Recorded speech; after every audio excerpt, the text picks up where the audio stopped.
Naging makulay ang muling pagbubukas ng bahay ni Kuya sa PBB Celebrity Collab Edition 2.0. Nagbalik na rin ang dating host ng show na si Luis Manzano.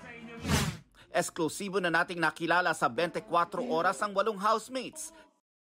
Kagabi, ipinakilala na rin ang 12 pang housemates, ang mga kapusong sina Anton Vinson, Wynonna Collins, Caprice Cayetano, Liv Victor, John Clifford, at Ashley Sarmiento, at kapamilya stars na sina Eliza Borromeo, Rave Victoria, Inigo Jose, Lela Ford, Rach Alim, at Fred Mosser.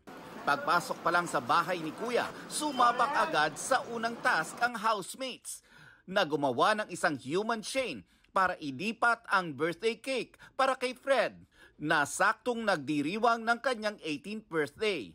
Sa outside world, full support sa journey ng bagong housemates ang mga nakasama nila sa industriya.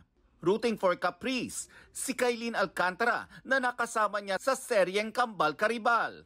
Nagbiro rin si Cruz vs. Cruz lead Gladys Reyes kay Caprice na nasa afternoon series din. Si Caprice Cayetano, siya talaga ang crying princess ng Quezon City.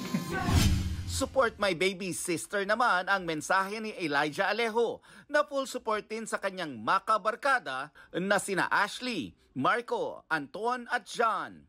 Team Ashko o Ashley and Marco naman si Benjamin Alves. Kwento niya, revelation ang dalawa sa set ng afternoon series na Akusada at pareho raw humble and ready to learn. At ang ex-housemate na si Charlie Fleming tila may yearning. Kuya, kinuha mo si Lee, kinuha mo si Joaquin, kinuha mo si Wynonna, si Marco, si Ashley. At ang isa sa kanyang main concern, Kuya, kinuha mo sila lahat, wala na kaming streak! wish tuloy ni Charlie, bekene men pwedeng pumasok siya ulit sa bahay ni Kuya.